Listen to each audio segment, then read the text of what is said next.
Bom dia, irmãos e irmãs, ouvintes FM Padre Cícero, a rádio que educa e evangeliza. Ressuscitou, não chores mais, Jerusalém. A alegria voltou.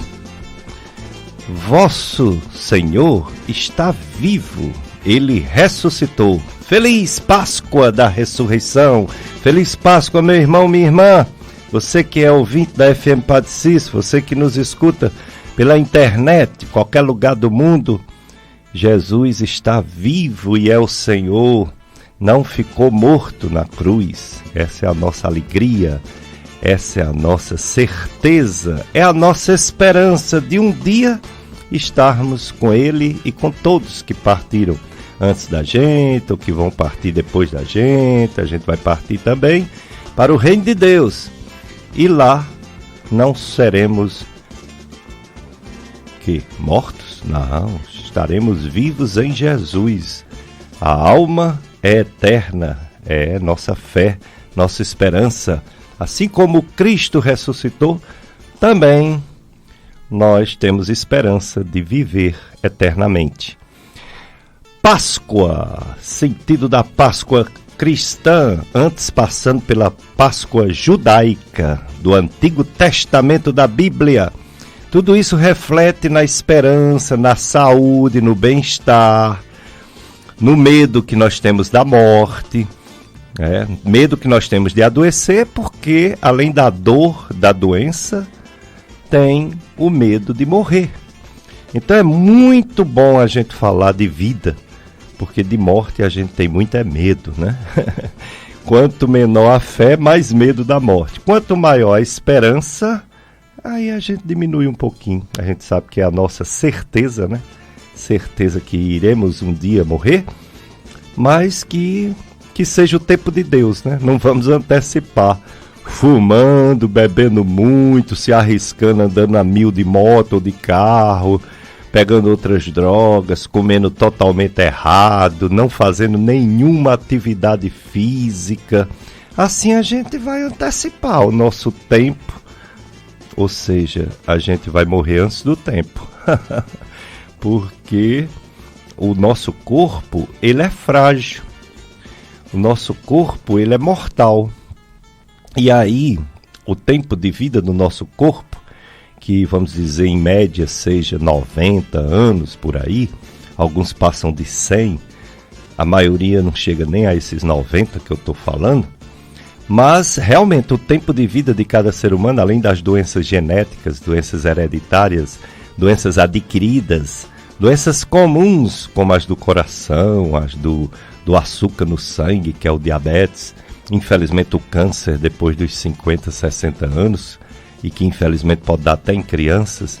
Mas tirando essas doenças assim, o tempo de vida da pessoa é determinado pelo seu estilo de vida, pelo bem se alimentar, pelo bem se exercitar, pelo bem viver, pela sua fé, pela vontade de fazer o bem, pelo amor, amar os outros e ser amado. Tudo isso faz bem, não só à saúde mental, mas também à saúde física. Então hoje nós convidamos um psicólogo, mas esse psicólogo, nesse dia de Páscoa, ele foi convidado porque além de ser um psicólogo comportamental, e vai falar de fé e psicologia, ele também é um historiador. Ele é professor da URCA, historiador, e ele é doutor em ciências da religião. Então hoje estará conosco o Dr. Jair Rodrigues. Ele é formado na Unileão em psicologia, é historiador formado pela URCA, é mestre e doutor em ciências da religião pela Universidade Católica de Pernambuco, com linha de pesquisa em Bíblia. E é professor de psicologia da URCA. É o Dr. Jair Rodrigues. Estará aqui para falar de uma forma técnica sobre a Páscoa judaica cristã. Judaísmo do Antigo Testamento e cristã, ou seja, nós cristãos temos uma Páscoa própria, que é a ressurreição de Jesus Cristo, nosso Senhor e nosso Salvador. Então, Páscoa não é só o ovo, o ovo de presente que você dá ou que você recebe. Páscoa não é chocolate, Páscoa não é coelho, aliás, coelho não bota nem ovo. Coelho não bota ovo, nunca botou, é impossível. Ele é mamífero, o coelho, ele tem o parto igual a nós, aos gatinhos, aos cachorrinhos. Ele não bota ovo, não. E a Páscoa, então, não é só esse ritual, vamos dizer assim, um pouco pagão, de presente de chocolate, de coelho, de ovo. Não, a Páscoa é a passagem para a vida melhor. É a passagem da morte para a vida, né? Que o Jesus provou que é possível através dele, que é o Filho de Deus unigênito, mas que ele passa também, como por exemplo Maria, né, Nossa Senhora, o São José, pai adotivo de Jesus, já passaram por essa experiência e a gente tem esperança, né, de um dia passar também pela experiência da morte para a vida eterna. Portanto, Páscoa é passagem. Uma passagem de, vamos dizer, quem ainda não morreu, uma passagem de uma mentira para uma verdade. Isso é uma passagem, né? Uma passagem de um erro para um acerto. É, uma mudança de vida, uma passagem do pecado para o perdão. Isso é Páscoa. Então, meu irmão, minha irmã, eu desejo para vocês Páscoa.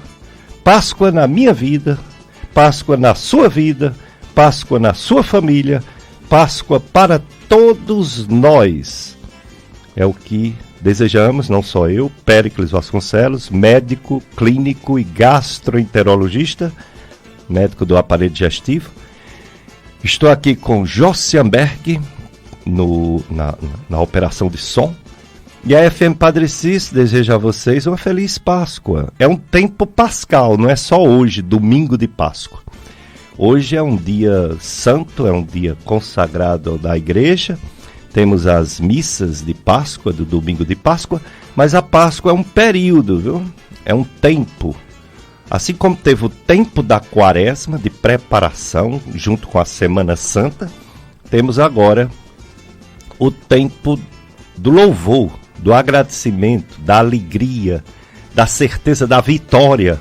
Jesus venceu a morte e a nossa esperança também, vencer a morte e ficar com ele no reino dos céus. Portanto, Páscoa é vida, Páscoa é mudança, Páscoa é conversão. Legal, né? Conversão, mudança, transformação.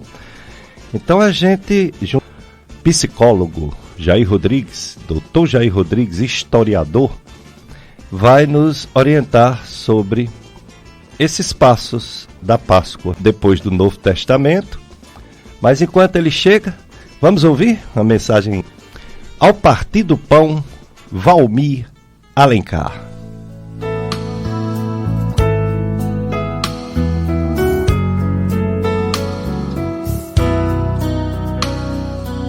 Que bonito, hein? Que coisa linda, né?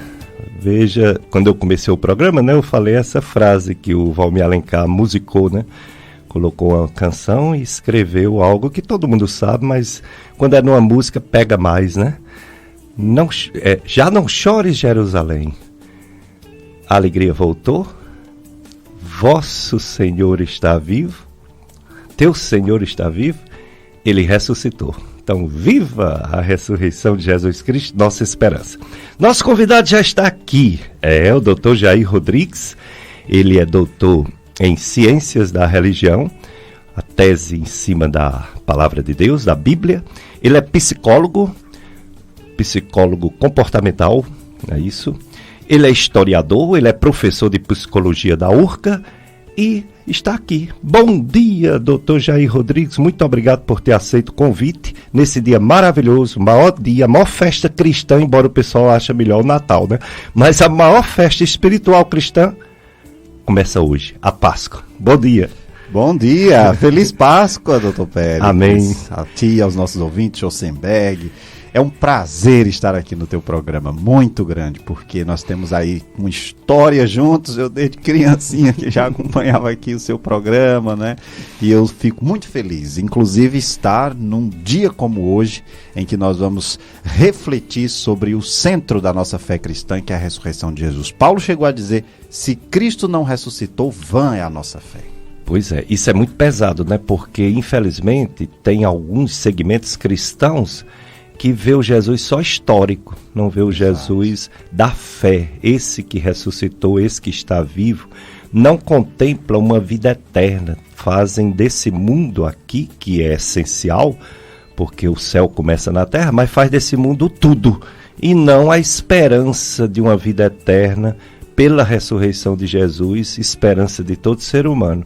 Aí a gente já começa a, vamos dizer assim, mal entender a religião se não tiver os estudos, porque o sentimento humano adere a uma coisa, a outra, mas é importante a gente saber o porquê das coisas. Por isso que eu tive essa ideia de lhe chamar o psicólogo, vamos falar também de psicologia e fé, você vai falar, mas eu quero começar falando sobre o principal, que é a Páscoa.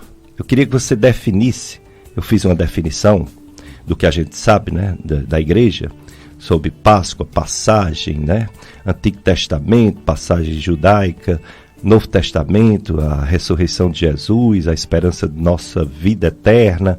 Mas eu queria que você definisse etimologia de palavra, Páscoa, como isso tudo começou, porque você é historiador, você entende um pouco de aramaico e de grego, e a gente não. A maioria das pessoas não entende. Então, o que é a Páscoa, Dr. Jair Rodrigues?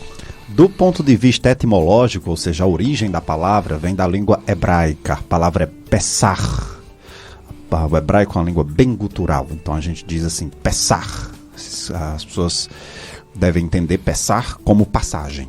E é passagem de quê? O povo hebreu passou cerca de 430 anos escravo no Egito. Na época de um faraó chamado Ramsés II, por volta do ano 1250, esse povo foi libertado através de uma figura carismática vocacionada por Deus chamado Moisés.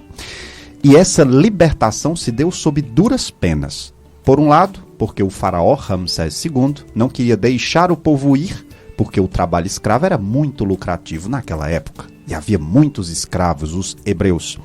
Ele resistiu, apesar de Faraó, Arão insistirem, apesar de diversas pragas serem vivenciadas, 10 ao todo, mas até a 9ª praga, de fato, houve resistência.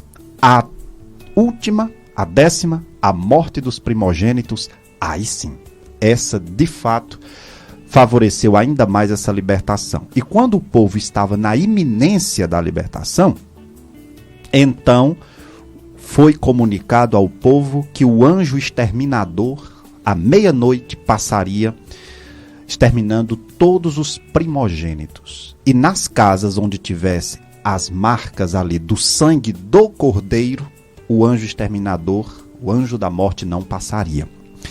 E ali começou a instituição da Páscoa, que você vai acompanhar na Bíblia, o que eu vou explicar a partir de agora, em Êxodo, capítulo 12.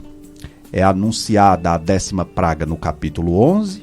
No capítulo 12 se fala sobre o ritual da Páscoa. Qual que era esse ritual? Já que ali sim ia acontecer a passagem, a libertação do povo da escravidão para a liberdade, então foi instituído esse ritual, que consistia em que as famílias, no 14º dia do mês de Nissan, inicialmente o nome do mês era Abib, depois passou a se chamar de Nissan. Esse mês, ele correspondia à 2ª metade do mês de março até a 1ª metade do mês de abril. Naquele período, então, o povo deveria comer ervas amargas, pães ázimos, seria o pão sem fermento, e um cordeiro, inclusive macho, sem defeito e de 1 ano. Era assim que eles deviam preparar a Páscoa. Veja que ali era um ritual em família para que eles se alimentassem, lembrando deste fato histórico, a libertação. Então vamos entender por partes. O anjo anuncia a 10ª praga, fala-se na retirada do sangue do cordeiro, colocar atrás da porta ali um sinal de que o anjo da morte não passaria, e eles, naquele dia, deveriam se alimentar do cordeiro, ervas amargas e também dos pães ázimos. Ali foi a primeira Páscoa oficialmente, e dali em diante os judeus deveriam estar celebrando para rememorar a passagem pelo Mar dos Juncos. Não é Mar Vermelho não, Jair? Não. O texto bíblico não fala em Mar Vermelho. Isso é uma questão da tradução para o grego que se popularizou. Mas é o Mar dos Juncos, inclusive pela presença dos juncos ali e tudo mais. O mar que se abre e aí eles passam e ficam cerca de 40 anos no deserto. Então, originalmente se trata de uma festa familiar, esse é um ponto muito importante. A Páscoa nunca nasceu como uma festa individual ou uma festa no templo. Nasceu como uma festa em família, com um ritual de alimentação onde o pai fazia uma catequese. Por exemplo, as modificações litúrgicas que foram feitas na Páscoa judaica, lá na frente, inseriu-se uma série de orações e aí as taças de vinho. Se tomava uma taça de vinho e aí se explicava determinadas passagens, inclusive esta do Êxodo. O pai ia fazendo a catequese e o filho perguntava: pai, por que esta noite é diferente das outras noites? E aí ele ia explicar todo o período da escravidão, da libertação, como ocorreu. Então, olha que festa rica. Você tem um ritual de alimentação simbólica muito importante. Por outro lado, a catequese familiar é uma festa em família. E, por outro lado, uma festa que marca o início da caminhada do povo com Deus. Então, assim, uma festa muito rica. E ainda diga-se um detalhe, que ainda é presente em Êxodo 12, Péricles, que como havia muita gente pobre, nós estamos falando de escravos, Deus ainda diz assim: e quem não tiver condição de comprar o cordeiro, se junte com seu vizinho. Legal. Né? Então, uma forma de dizer assim, é festa da comunhão e da partilha também a Páscoa, né? Legal, muito bom. Então, essa primeira passagem do dito anjo da morte. A segunda passagem, que foi por esse mar, que a gente chama de vermelho. A libertação do povo hebreu da escravidão do Egito. Antigo Testamento. Aí depois vem o Novo Testamento.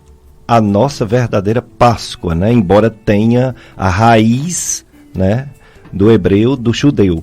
Mas a gente tem uma Páscoa própria, que é a Páscoa cristã.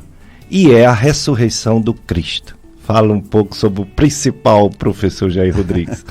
Vamos primeiramente entender duas questões prévias. A primeira é: o que tem a ver Páscoa judaica com a Páscoa cristã, ressurreição de Jesus?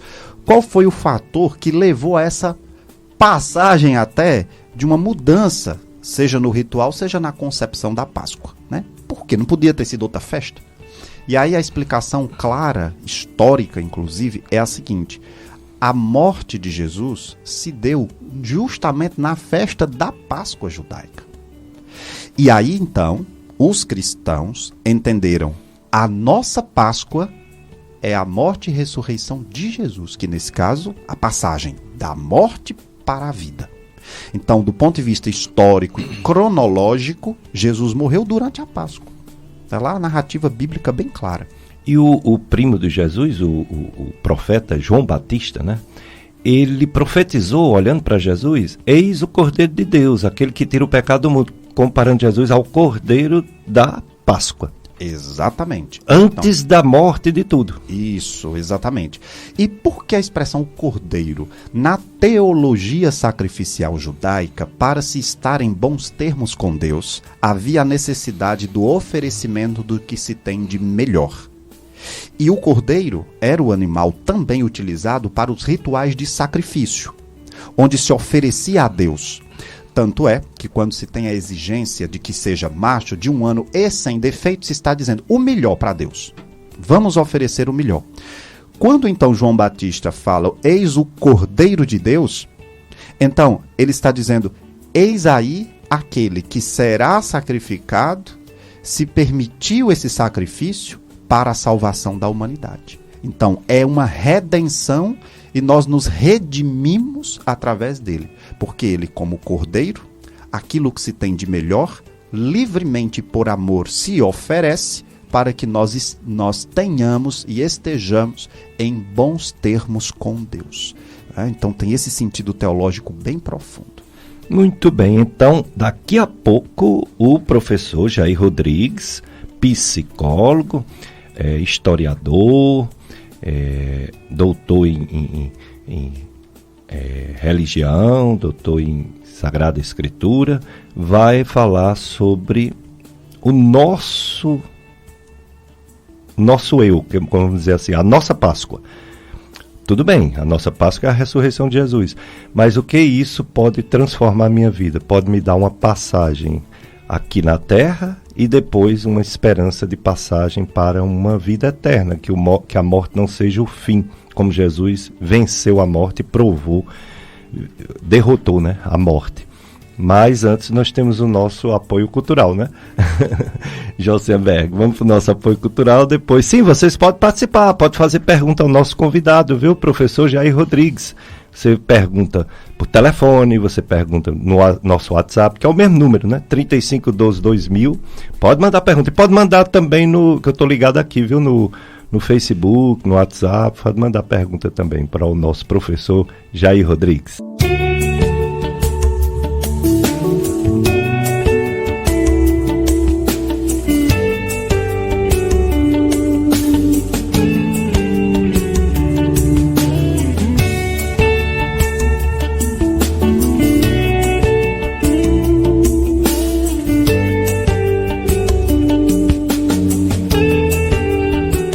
Dicas de Saúde FM Padre Cis, feliz Páscoa! Você que está nos ouvindo, seja na rádio, seja na internet, aonde for, feliz Páscoa. Desejem aos seus parentes, amigos, vizinhos, uma feliz Páscoa, viu? Nós estamos muito alegres porque o nosso Deus é vivo, né? O nosso Deus, com seu Filho Jesus Cristo, que também é Deus, ele provou, né, que o amor é maior que a morte, né? Ele venceu a morte, isso é muito bom.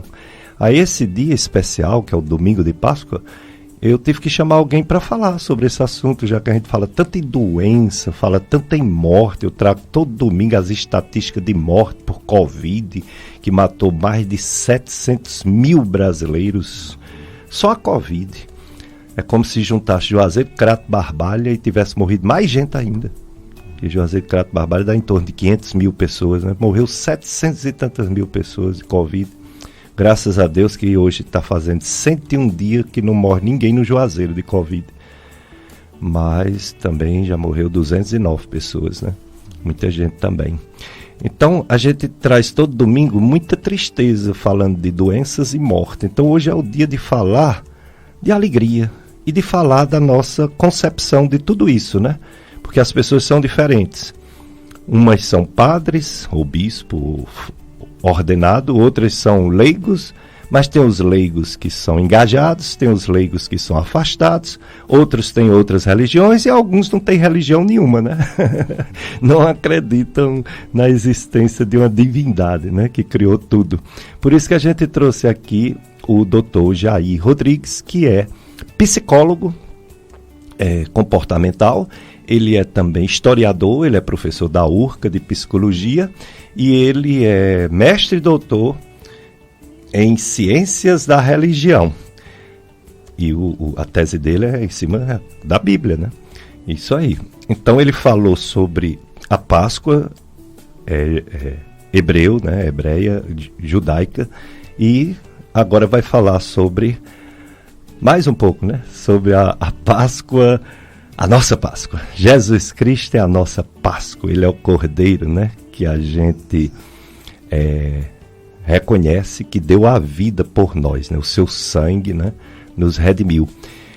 Jesus Cristo, pessoa histórica, mas também toda a sua missão até a morte, melhor ainda, até a ressurreição. Professor Jair Rodrigues. Vamos começar então fazendo uma diferenciação. apenas para fins didáticos. O Jesus histórico e o Cristo da fé. Quando dizemos essa diferenciação, é num sentido didático, porque é a mesma pessoa. O Jesus histórico diz respeito àquela pessoa com existência espacial, temporal, localizada, cultural.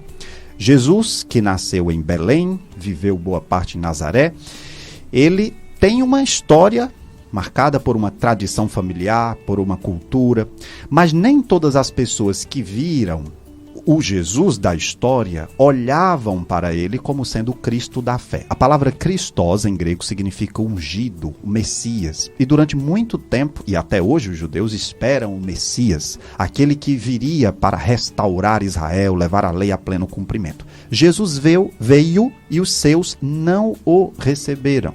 João 1,11. Por quê? Porque ele não correspondeu à imagem que haviam caricaturado dele naquela época. Havia grupos que imaginavam Jesus político, outros imaginavam Jesus muito rico, outros imaginavam Jesus que ia literalmente cumprir todas as rubricas da lei.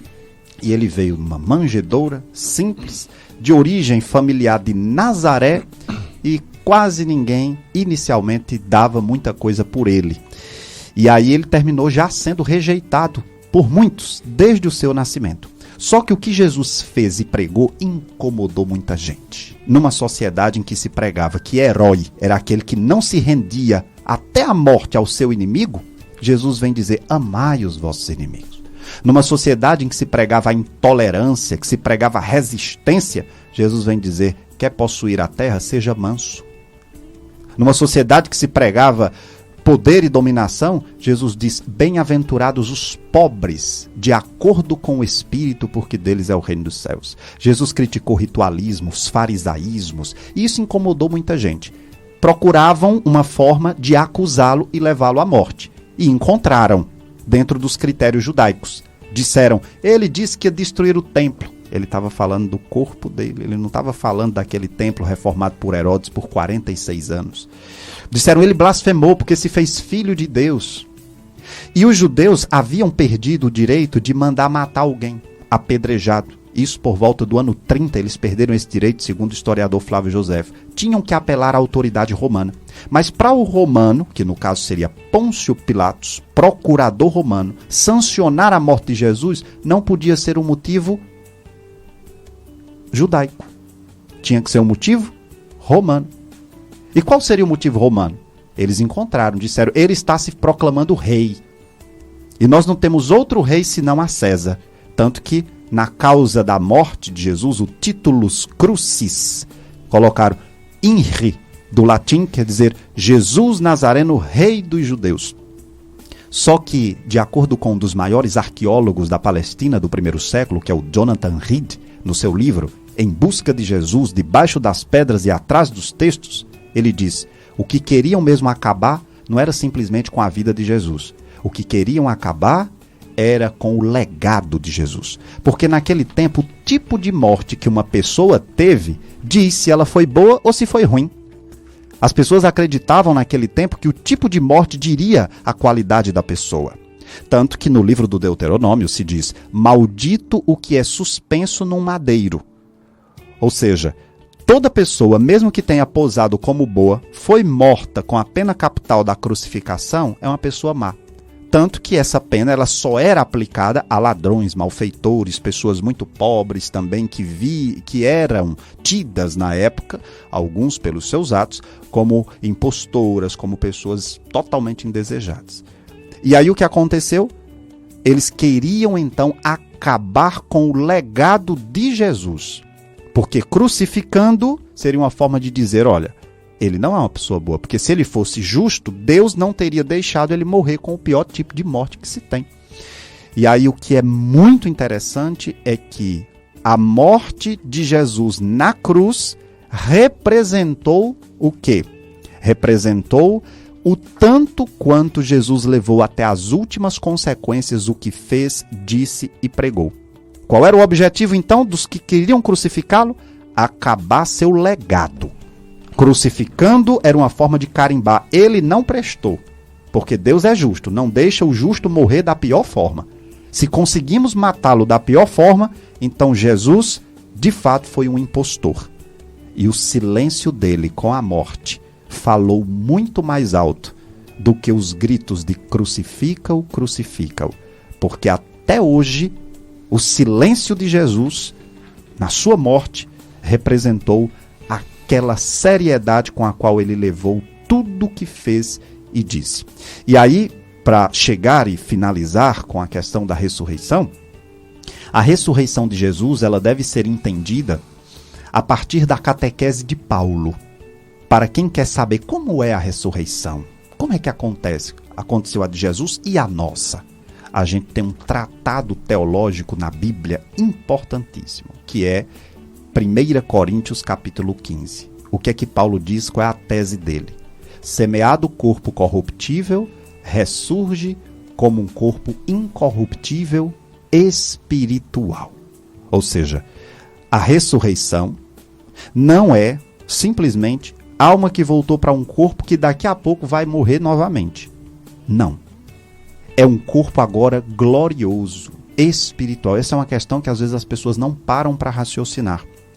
Quando Jesus ressuscita, o termo grego anastasis significa ele vive com agora um corpo espiritual que já não tem mais dor, já não passa mais fome, já não vai vivenciar novamente a morte. E Paulo ainda diz, a ressurreição de Jesus, primícias da nossa ressurreição. Ou seja, Jesus foi o primeiro a ressuscitar dos mortos. Aí você diz assim, foi Lázaro, porque ele mesmo ressuscitou Lázaro em João 11. Jesus foi o primeiro, sabe por quê? Porque a ressurreição de Jesus é aquela do corpo espiritual que não morre nunca mais. Lázaro ressuscitou, mas para morrer novamente. Então não foi ainda aquela ressurreição que na teologia nós chamamos de uma ressurreição escatológica, que é aquela última, aquela que nunca mais irá morrer. É o corpo glorioso. Mas já há provas da ressurreição de Jesus. Vamos encerrar a resposta com essa questão. Há provas da ressurreição de Jesus? Como nós podemos ter certeza? Será se isso não é uma simbologia? Né? Uma parábola? A resposta é não. Não é uma parábola, não é uma simbologia. Primeiro, Paulo mesmo disse, se Cristo não ressuscitou, vã a nossa fé. Agora, como é que nós podemos ter provas? Quero que você preste muita atenção no pensamento que eu vou lhe dizer agora. Na fé, nós não precisamos de provas, nós precisamos de critérios. Critério é diferente de prova. Quando uma pessoa crê sem critério, ela crê em qualquer coisa que dizem para ela, aleatoriamente.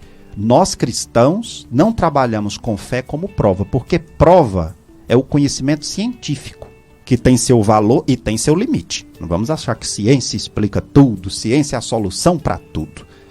A ciência ela trabalha com prova, mas a fé não, a fé tem critérios. E quais são os critérios para crermos na ressurreição de Jesus de fato? Bem rapidinho. Primeiro critério, a transmissão fidedigna apostólica. Quando Paulo foi falar sobre a ressurreição, em 1 Coríntios 15, ele começa no versículo 23 dizendo assim, eu vos transmiti aquilo que primeiramente eu recebi. Ou seja, qual foi o critério de transmissão? O testemunho apostólico. Você vê que as narrativas mostram isso. Pedro e João vão conferir o que as primeiras mulheres viram, que foram as testemunhas primeiras da ressurreição, e eles saem anunciando, ele ressuscitou. O texto, todos os textos bíblicos pós-pascais, eles atestam, você tem que acreditar pelo testemunho. Você quer o texto que mais fala isso? Aquele que diz que Jesus, na tarde do domingo, apareceu e Tomé não estava presente. E por que Tomé não acreditou? Se os apóstolos lhe disseram, nós vimos o Cristo ressuscitado. E Tomé foi criticado por quê? Tomé, você não acreditou no testemunho pela palavra dos apóstolos. Pois vem cá, introduz a mão nas minhas chagas e tal. A lição é a seguinte, a gente tem que acreditar a partir do que transmitiram oralmente, porque esse é o critério, tradição oral.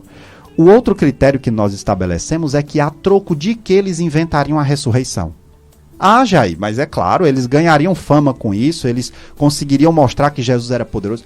O tema da ressurreição não agradava as pessoas da época. Você quer uma amostra disso? Quando Paulo, nas suas viagens missionárias, pregou o Cristo ressurreto em Atenas, ele falou tudo sobre Jesus, mas na hora que falou da ressurreição, eles disseram, não. Sobre isso te ouviremos depois. Isso está em Atos 17.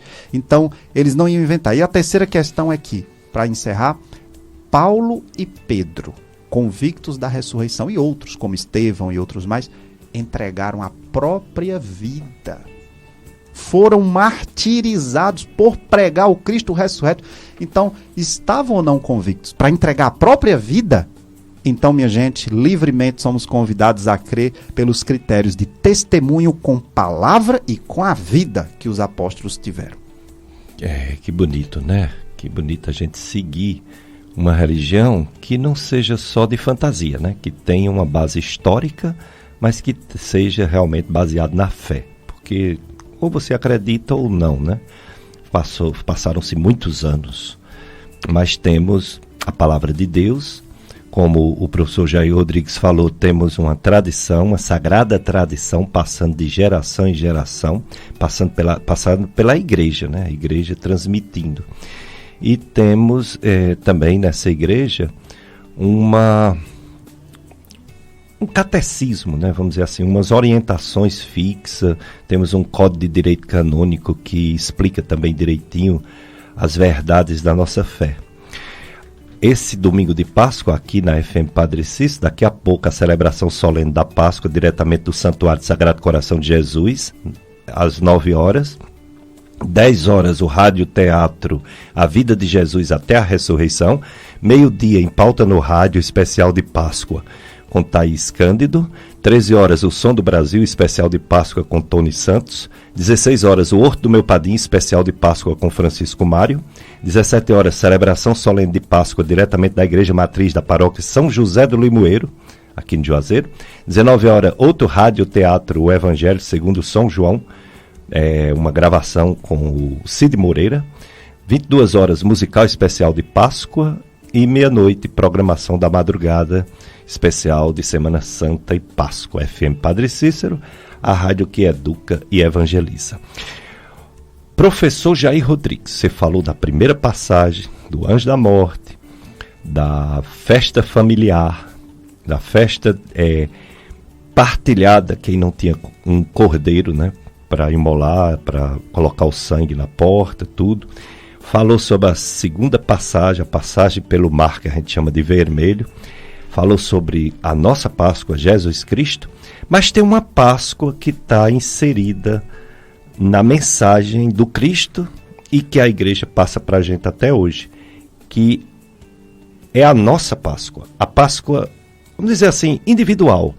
A nossa conversão e a nossa esperança. Jesus, Filho de Deus, está vivo, ressuscitou. A gente também vai ressuscitar, ou é outro termo que se usa? Após a nossa morte, é ressuscitação também? Qual é a visão judaica cristã, baseado, claro, na palavra de Deus, sobre a nossa Páscoa para a vida eterna? Nós temos duas, de acordo com a experiência da tradição católica. Uma é a passagem deste mundo para o outro, que seria a experiência da morte, que se dá como uma passagem de uma dimensão para outra dimensão. E nós temos uma outra, que é a ressurreição final. A ressurreição final, assim como o Cristo que ressuscitou com um corpo espiritual, a igreja nos ensina que nós também, no juízo final, no final dos tempos, também ressuscitaremos. E ressuscitaremos com este corpo espiritual. Nós não sabemos em detalhes quando se dará, como será, mas essa é a nossa experiência de fé, pautada na própria Bíblia. Paulo pregava isso. Ele chegou a dizer que a ressurreição de Cristo, primícias da nossa ressurreição.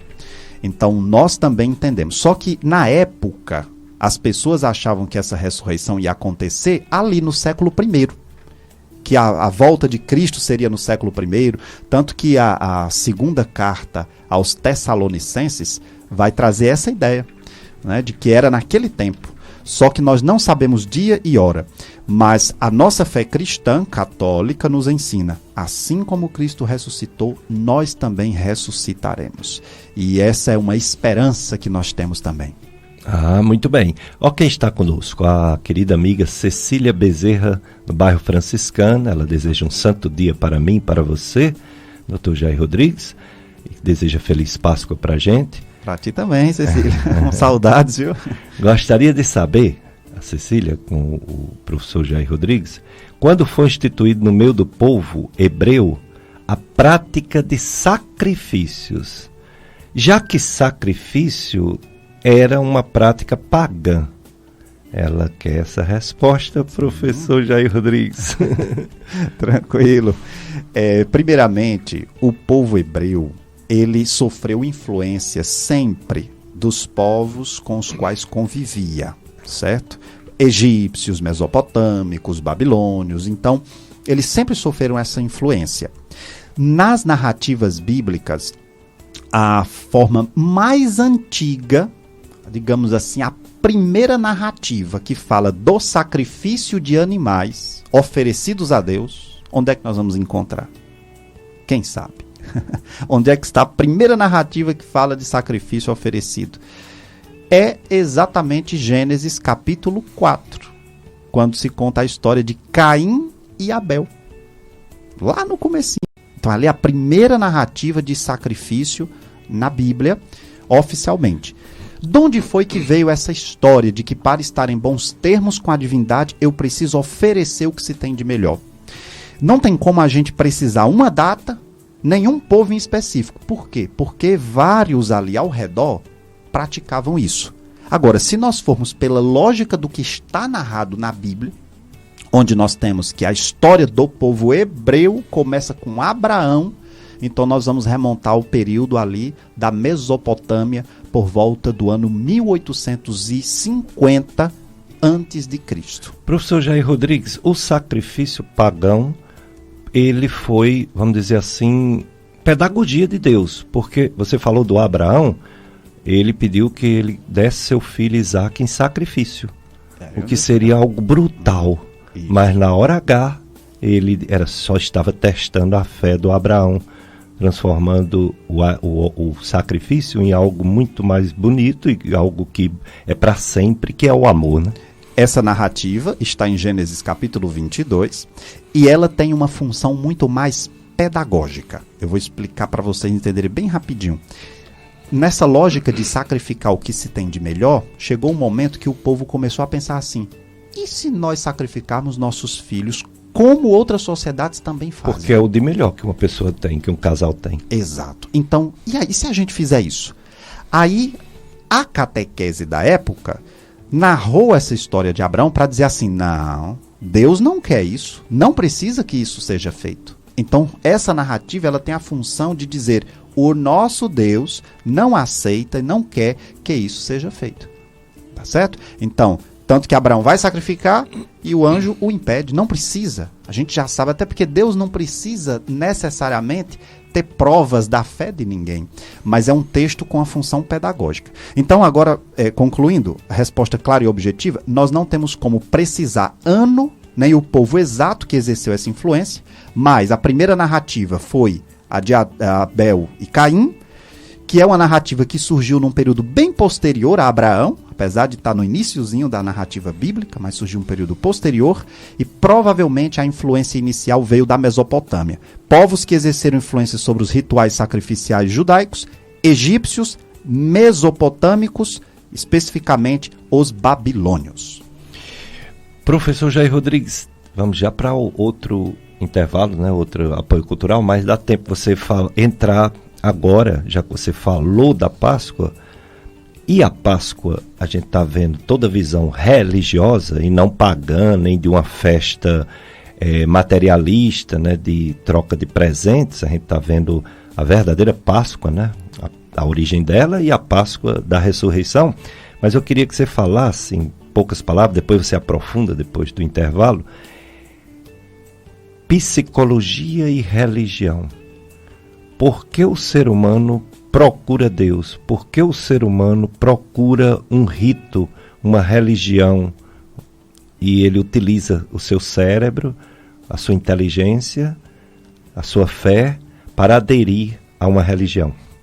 Dentre várias possibilidades de resposta, eu vou trazer a de um autor que nem cristão, muito menos crente era, do século XIX, chamado Feuerbach. um autor até avesso à experiência religiosa, mas ele dizia: a religião se fundamenta em 2 aspectos psicológicos muito importantes: o medo e a esperança. Só isso já ajuda a responder. Nós somos seres conscientes de que um dia vamos morrer. E para a gente continuar querendo estar vivo aqui, não deprimir imediatamente, nós precisamos lidar com o medo da morte. E uma das formas de lidar é a esperança. A esperança de que essa vida tem melhor sentido com Deus e de que depois dessa experiência terrena, a vida continua. Então, o medo e a esperança são 2 mecanismos psicológicos importantíssimos que a fé, a religião, ajuda a fortalecer. Essa explicação que você deu, tão rápida e tão simples, me fez pensar: por que existem ateus? Por que a pessoa não se apega a essa esperança? Esperança do medo da morte, medo nós temos de tudo, de doença, de morte, e temos ao mesmo tempo que vê algo mais do que essa coisa tão triste que é a morte. Então, o que passa na cabeça, você como psicólogo, de uma pessoa que não aderiu à fé, que se diz ateu? Eu diria que, a rigor, não existe ateu. A pessoa pode dizer: como assim? Se a gente levar a rigor, não existe ateu. Existem pessoas que rejeitam discursos sobre qualquer divindade. Entendo.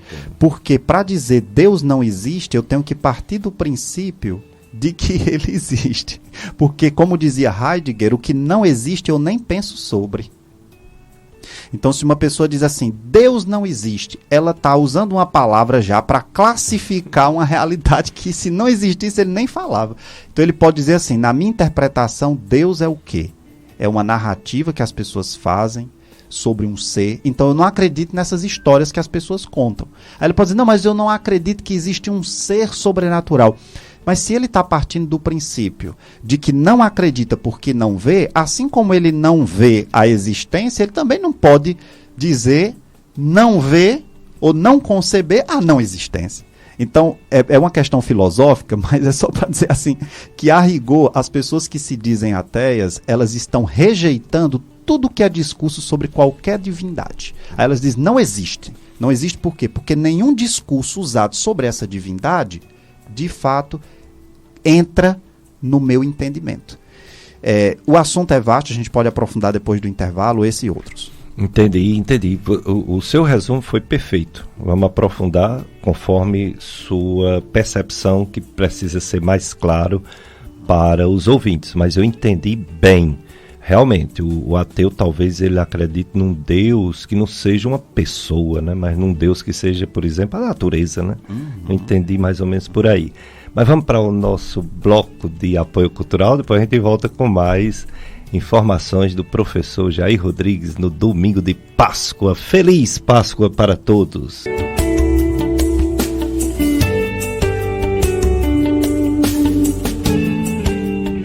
Dicas de saúde no domingo de Páscoa. É um período, né?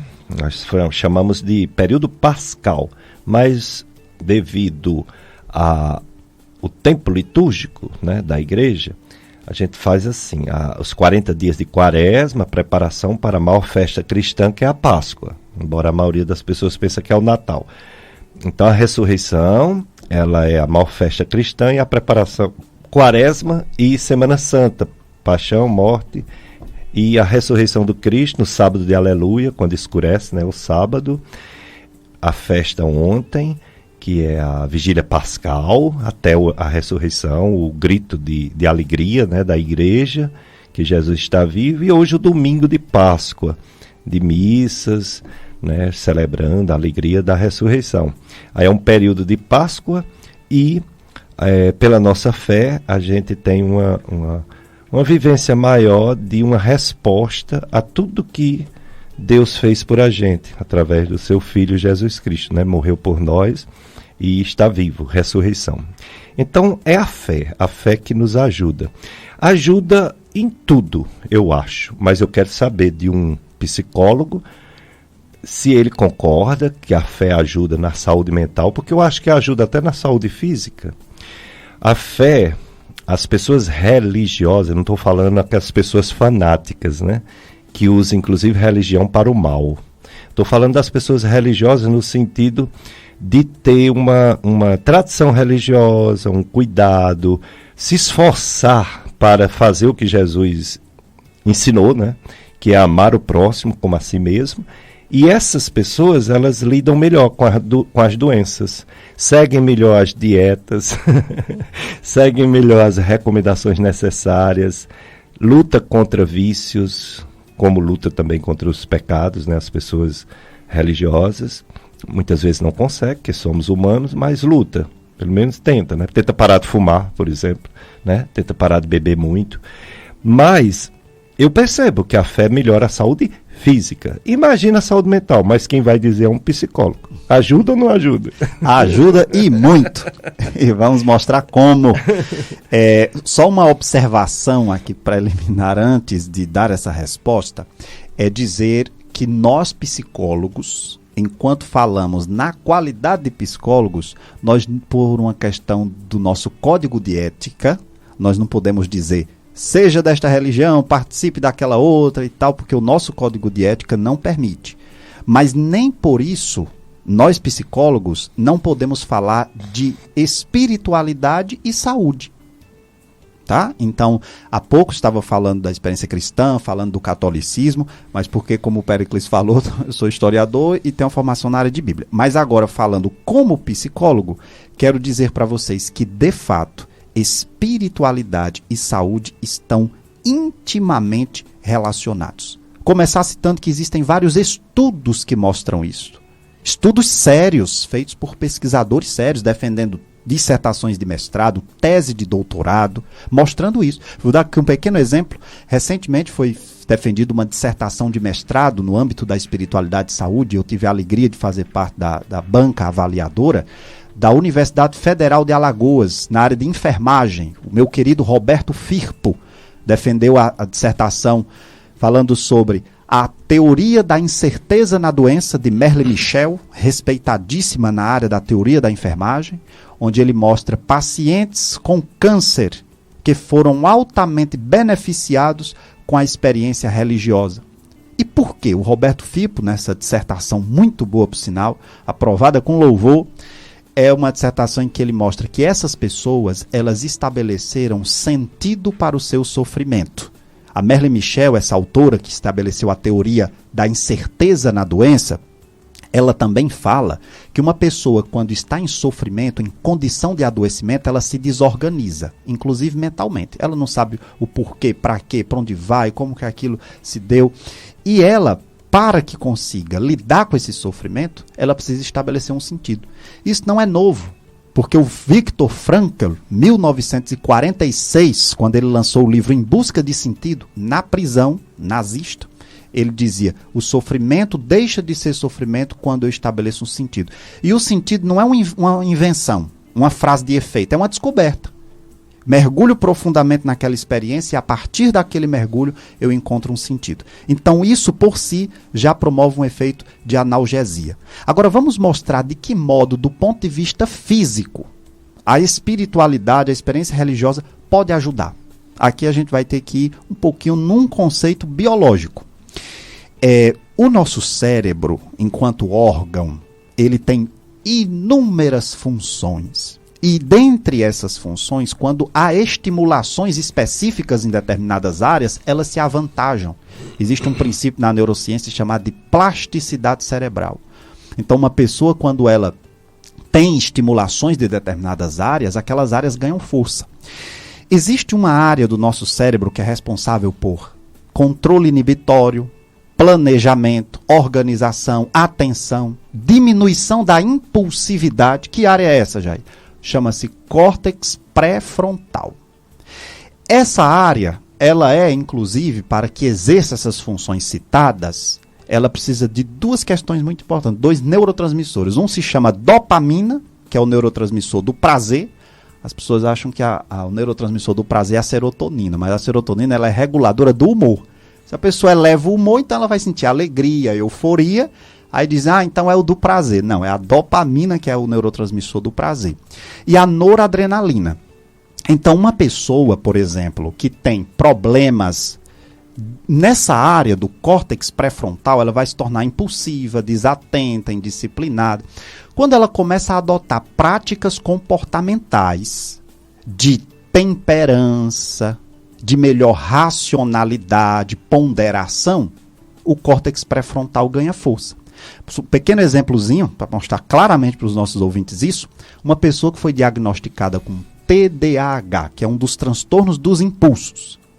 O que acontece? Quando essa pessoa está sendo tratada, as medicações que são utilizadas, elas vão exercer exatamente uma melhor disponibilidade na chamada fenda sináptica de dopamina e de noradrenalina, que quem faz isso são os chamados psicoestimulantes, né, de primeira linha ou de segunda linha, e o paciente começa a ter melhor controle dos seus impulsos. Só que isso não se dá a partir somente da via química, mas também comportamental. Então, quando ele passa a estudar mais, a refrear mais seus impulsos. E onde é que entra, então, a religião aí, Jair? A religião entra no sentido de que a prática espiritual, ela é estimuladora do córtex pré-frontal. E se ela é estimuladora do córtex pré-frontal, o indivíduo terá os benefícios do avantajamento do exercício dessa área. Equilíbrio. Por isso que uma pessoa, quando ela diz assim, me converti, muitas vezes, quando vive a experiência real, ela se torna mais equilibrada. Porque ela, na estimulação dessa área, ela consegue refrear melhor os impulsos. Legal.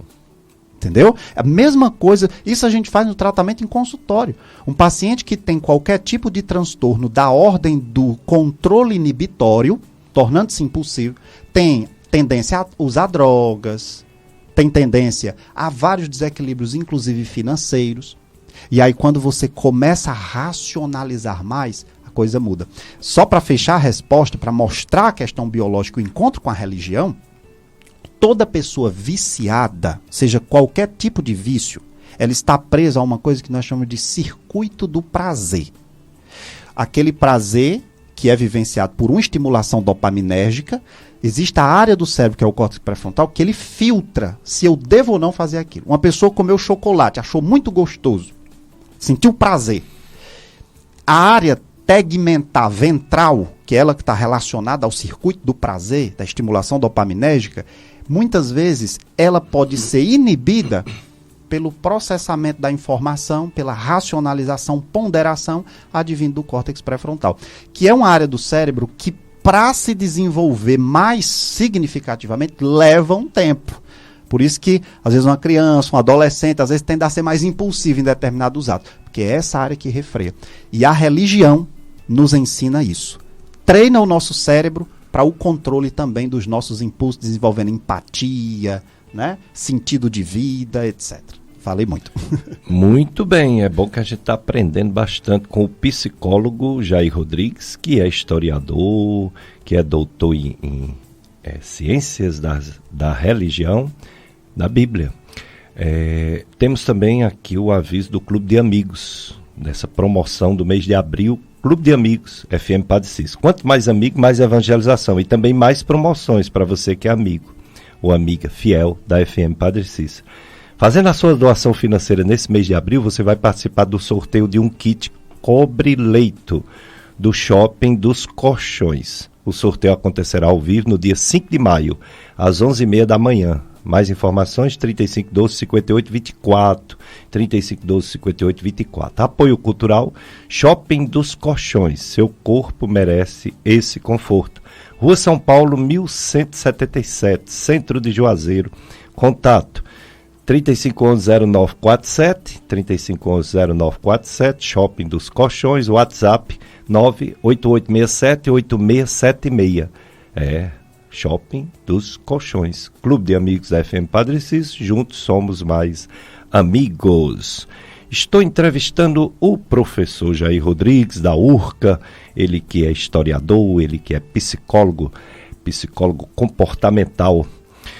Professor Jair Rodrigues, a psicologia, como você acabou de dizer, ela não quer discriminação de nenhuma ordem, nem de tem que ser religioso, não pode ser ateu, tem que ser de religião X, não pode ser religiões Y. Isso é muito legal.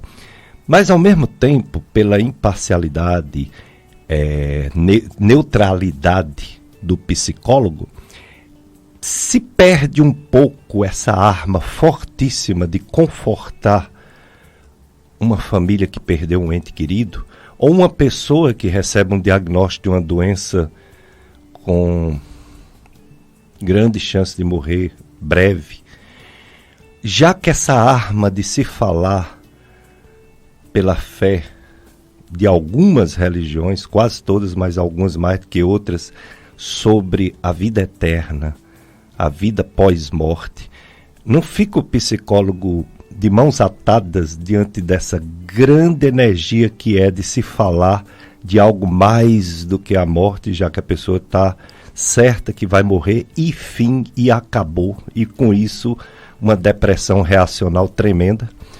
Excelente pergunta, Péricles. Um bom psicólogo, ele será profundo respeitador dos sistemas explicativos que o paciente tem. E digo um bom psicólogo porque se ele leu bem o código de ética está dizendo assim: se você está atendendo, por exemplo, uma pessoa, traduzindo, você está atendendo uma pessoa que é desta religião, o psicólogo não pode dizer, tá errado, saia dessa religião e vá para essa. Entendi. Mas isso não implica dizer que ele tenha que agir com violência simbólica e cultural, dizendo que o que esse paciente está explicando sobre as realidades espirituais dentro da religião dele esteja errado. Pelo contrário, ele deverá ajudar a promover que esse paciente, com os seus sistemas de narrativas que lhe instiga a esperança, utilizar a vivência dele e a fé dele, né? A fé dele. Esse é um bom psicólogo. Ele vai então perguntar a pessoa, então vamos para a prática. Ele está ali atendendo uma pessoa, uma mãe que perdeu um filho, como eu já atendi várias. E essa mãe está dizendo: olha, doutor, o que me conforta hoje é saber que meu filho foi uma pessoa boa, honesta e que ele está com Deus. Um bom psicólogo, ele não vai dizer: olha, eu queria dizer para a senhora que essa sua ideia está errada, que não existe isso, que tal. Ele além disso, está sendo antiético. Antiético, porque você, nem o médico, nem o psicólogo, que é uma área paramédica, não pode tirar jamais a esperança de uma pessoa. Exato. Jamais. Você está com câncer e acabou. Vá para casa, faça o que tiver de fazer com seus parentes, porque você vai morrer e acabou. Isso. Não pode. O médico jamais pode dizer essa frase. Exatamente. Tá vendo? Quer dizer, então, um bom psicólogo, um bom médico, não negligenciaria ou relativizaria os sistemas explicativos que o paciente tem, porque tem que ter respeito. Então, o mínimo que se espera de um bom psicólogo é respeito a essa diversidade religiosa e a forma que as pessoas têm de lidar com o espiritual. Tá certo? Até porque uma pessoa, vamos dizer, com câncer, já que eu iniciei essa frase, eu tenho relatos na família e pacientes diversos, eles experimentam, infelizmente, a morte de parentes antes deles. Ele tem câncer, ele e ela tem câncer, vai para casa, né? Vai ter os cuidados paliativos, que são muito importantes para não sofrer, e aí recebe a notícia de um sobrinho que morreu de um acidente de moto, recebe uma notícia de um primo que morreu de uma doença, de um infarto no coração, outro de uma pneumonia, enfim. Ele muitas vezes vê pessoas morrer antes dele e ele está focado na morte. Ele está tão focado na morte que ele pensa que vai morrer antes de todas as pessoas no mundo, né? Não é? Então, aí eu pergunto também sobre essa questão da morte. Aí eu queria que você falasse, vamos dizer, não vou dizer nem 50% psicólogo e 50% historiador de fé, historiador de Bíblia. Senão é a mesma coisa de dizer 50% Jesus homem, 50% Deus. Não, ele é 100% Deus e 100% homem, né? Então 100% doutor Jair, doutor em ciências da religião, e 100% professor Jair Rodrigues, psicólogo. A morte. O que dizer a alguém sobre a morte, sem só essa perspectiva da vida eterna? A morte em si. O que dizer para uma pessoa que, além de saber que vai morrer, tem uma doença que pode ser que essa morte seja breve? Sim. O assunto é complexo, mas vamos começar pelo seguinte ponto. De acordo com uma linha da psicologia, que é filosofia e psicologia, que é a fenomenologia existencial, a morte não é apenas o coração parou, os órgãos não funcionam mais. O nascer e o morrer andam par e passo. A gente, quando nasce, já vai também morrendo de certa forma, no sentido das limitações que a vida traz. Então, para a gente ter uma boa preparação para isso, nós precisamos entender as limitações que a vida em si traz. De acordo com Mário Quintana, o ruim não é morrer, o ruim é deixar de viver. E isso a gente pode fazer já em vida, quando a gente não tem uma vida de qualidade. Mas para a psicologia, a morte representa o quê? Representa um culminar de processos de finitude. Falando simples, nós estamos lidando com fins sempre. É o término de um vínculo de trabalho, que é um luto. As perdas. Né? As perdas, não é? De um relacionamento. Das fases de vida que nós temos. Por exemplo, Péricles maturou muitas coisas da vida dele, mas não é o mesmo Péricles que fazia o ensino médio. Hoje não é mais o mesmo Péricles que estudou medicina. É uma pessoa que acumula várias experiências. E as lembranças que Péricles tem de cada ciclo da vida dele são lembranças que reavivam aquilo que já se foi. Então nós precisamos ressignificar a morte, entendendo-a não como um colapso apenas. Não. Nós entendemos como resultado de algo que vem desde quando nós nascemos, que nos acompanha sempre. E as pessoas negam muito a finitude. Eu posso comer isso aqui que não tem nenhum problema, ainda sou jovem, isso não vai me trazer nada. Eu estou negando a minha finitude, a minha limitação, o meu corpo. Não é? Então, existe isso. Agora, existem estudos que se referem ao que se chama de EQM, experiências de quase morte. É uma área que mistura muito assim crenças religiosas com a ciência e tal, mas de que se falam, estudos de que se fala da experiência de algumas pessoas que quase morreram e narram experiências espirituais. Ainda é uma área muito nebulosa, não se tem muita segurança a respeito disso, do ponto de vista científico, mas a psicologia, enquanto ciência, ela vai até a morte. O que se fala pós-morte, a psicologia, enquanto ciência, não entra. E isso precisa ser compreendido, Péricles, no sentido de que nossas ciências, elas têm seus limites. Demais até. Entendeu? Nós não podemos achar que a verdade está sempre com a ciência, porque ela própria diz que suas proposições são parciais, temporais, mutáveis, e isso é um princípio científico. A medicina ela é considerada a ciência da incerteza. Em todas as ciências deveriam ter essa denominação também. Porque a verdade de hoje pode ser uma bobagem amanhã, né? Se descobre novas coisas. Né? Exato. E isso serve para que nós, seres humanos, baixemos a nossa bola. Isso. Humildade. Humildade, né? Por isso que eu diria que também o tema da morte, que sempre vai nos deixar ali estupefatos, boquiabertos, surpresos, porque a gente não consegue explicação suficiente. E é bom que não se tenha, porque a morte, ela é sempre um mistério. E mistério, Péricles, não é aquilo sobre o que nada sabemos. É aquilo sobre o que, quanto mais se fala, menos se esgota. Verdade. Isso é mistério. Eu falei do extrema morte por causa do dia, né? Do dia da ressurreição, que Cristo venceu a morte. Mas, vamos falar uma coisa que não seja extrema. A ansiedade. Você, como psicólogo, você sabe que todo ser humano é ansioso. Depende do que vai acontecer.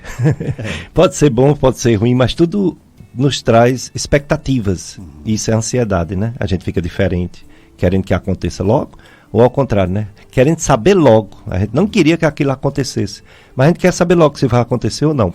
Então tem o lado ruim e o lado bom. A ansiedade é humano, todo mundo tem. Quando é que a ansiedade passa a ser doença, um transtorno? Ótima pergunta. Há diferenças cruciais entre ansiedade e transtornos de ansiedade. O que faz com que se torne doença é o critério que o George Canguilhem estabeleceu, que é o médico e filósofo que escreveu o livro O Normal e o Patológico. Nesse livro, George Canguilhem, ele vai dizer que o critério é estar funcional ou disfuncional.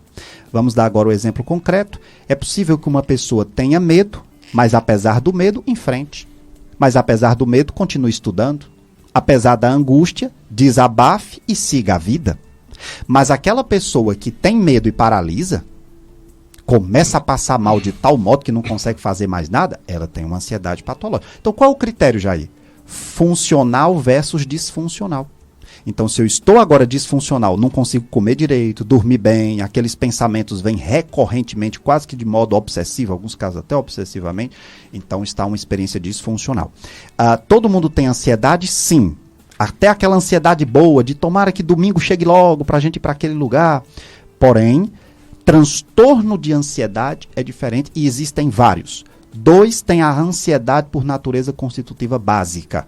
É o TAG, transtorno de ansiedade generalizada, e o pânico, que pode se manifestar em crise de pânico ou síndrome do pânico. E os outros do espectro, TOC, transtorno obsessivo compulsivo, ansiedade de doença, enfim. Então, para encerrar a resposta, eu diria, uma pessoa que desenvolveu um transtorno de ansiedade, ela vive o que se chama de insegurança consigo, com o mundo. E onde é que entra a religião, muitas vezes, para ajudar? Quando uma pessoa tem fé e esperança, ela passa a se sentir mais segura, a aceitar mais as pessoas, a vida, as coisas como são.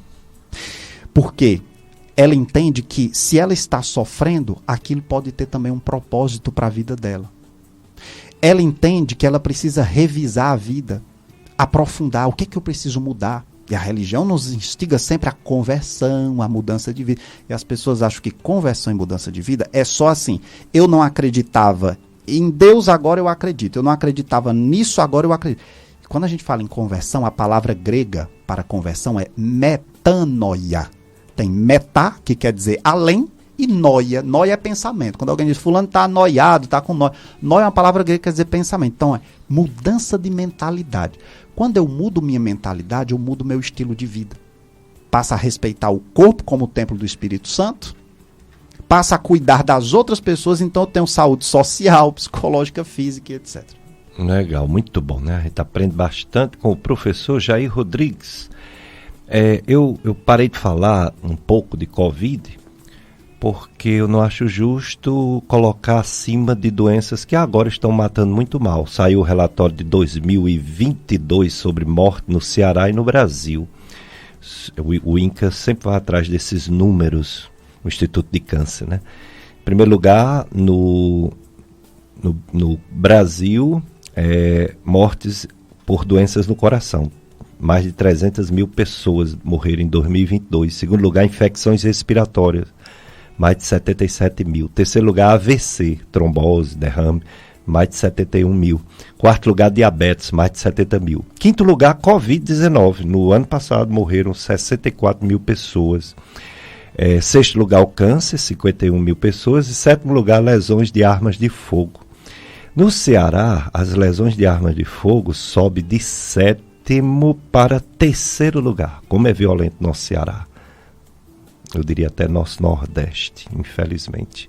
Primeiro lugar é coração, segundo lugar infecções respiratórias no Ceará, terceiro lugar lesões por arma de fogo, quarto lugar AVC, quinto outras infecções, sexto diabetes, sétimo câncer. Mas a Covid está aí, ela não acabou. Aqui mesmo no Juazeiro, o boletim ontem da Secretaria de Saúde, temos 24 pessoas com Covid em isolamento domiciliar e uma hospitalizada. Houve uma melhora em relação à semana passada, que tinha 33 em isolamento domiciliar e um hospitalizado. Quer dizer, houve uma diminuição de mais de 25%. Fazem, como eu falei, 101 dias que não morre ninguém no Juazeiro, graças a Deus, de Covid-19. No Brasil, 45 mortes em média por dia de Covid-19. No Brasil todo, 45, 46. E mais de 8 mil casos novos por dia. No Brasil já morreram mais de 700 mil pessoas de Covid-19. Então, o Covid-19 esse ano vai sair dessas 10 doenças que mais matam. Já saiu, né? Por isso que eu passei a não falar todo domingo, falar mais de coração, de AVC, de câncer, de infecções, mas temos que deixar claro que ambientes fechados, principalmente hospital, que tem muita gente com imunidade baixa, né, doente, precisa-se usar máscara. E muita higiene, álcool em gel, tomar bastante banho, lavar bastante as mãos. Até porque nós estamos num surto de influenza. Muita gente, muita criança e muito adulto gripado. A maioria não é Covid, mas está demais, o povo gripado.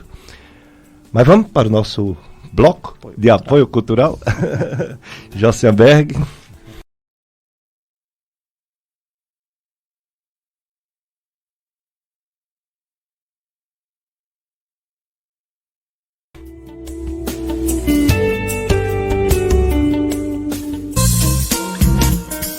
Você está ouvindo na FM Padre Cícero, o programa Dicas de Saúde. Apresentação Dr. Péricles Vasconcelos.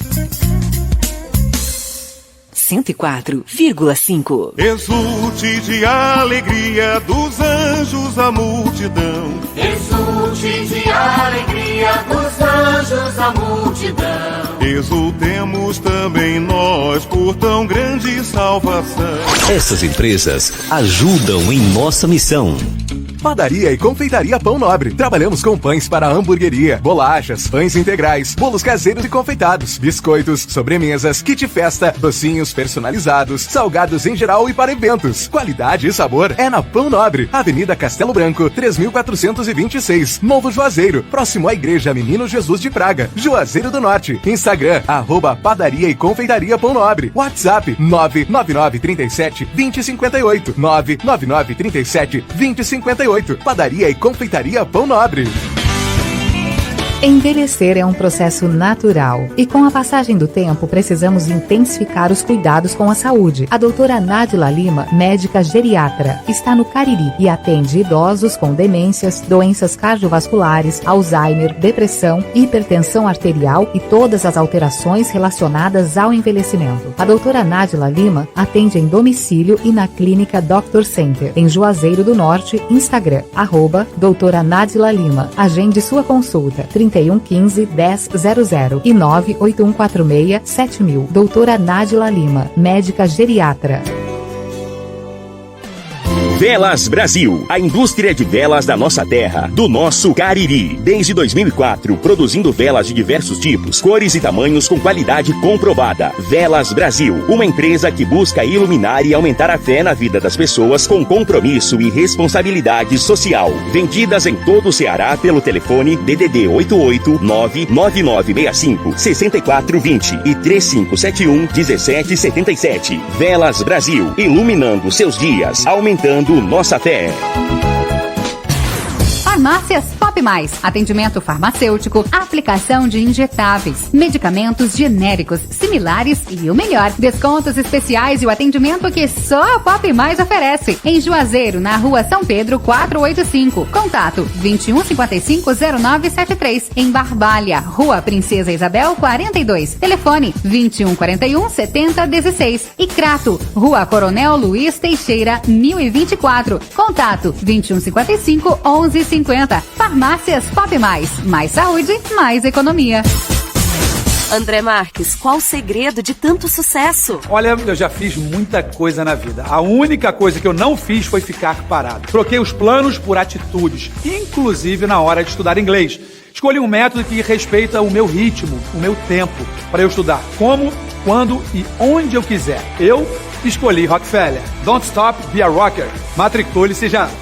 Rockefeller, Juazeiro do Norte, Avenida Eduardo Maclen, 19, Triângulo. Instagram, @Rockefeller Juazeiro do Norte. WhatsApp 999499825.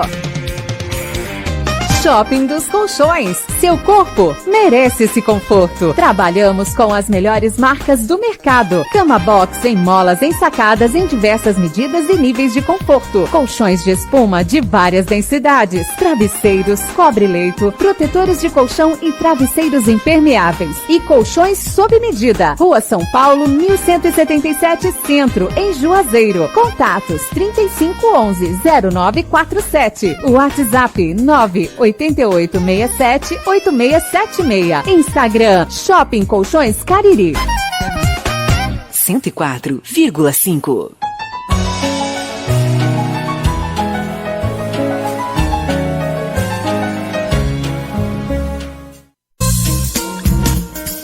Você está ouvindo na FM Padre Cícero, o programa Dicas de Saúde. Apresentação Dr. Péricles Vasconcelos.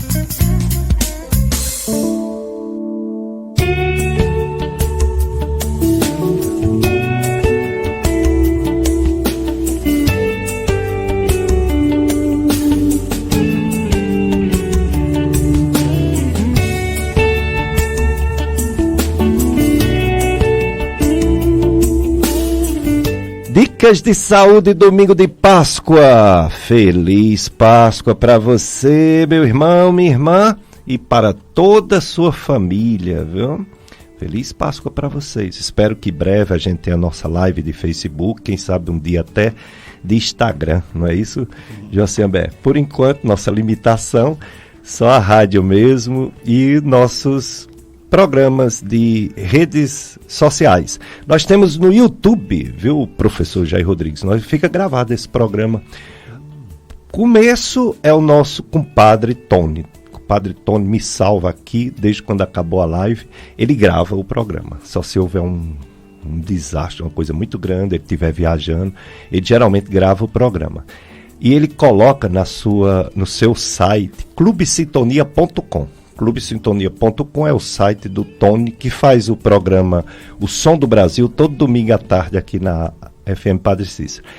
E aí a gente puxa esse programa que ele deixa gravado, né, no site dele, e coloca nas nossas redes sociais de YouTube, podcast Gastroclínica Vasconcelos e podcast Dicas de Saúde. Aí também fica o programa nas nossas redes sociais. O Péricles Filho, o psiquiatra, faz bem esse trabalho que eu não sei fazer, não. Ele sabe, o meu compadre sabe, Tony, e o meu filho, Péricles. E tem também, como tinha, não tem mais a nossa live, né, do Facebook. Tem muitos programas gravados. Eu acho que tem programa seu gravado em live. Depois vou dar uma olhada e mando para você. E a gente sabe que a importância dessas informações para as pessoas. E hoje é um dia especial, porque além de ser o domingo de Páscoa, você, como psicólogo, você lida com doenças mentais diversas.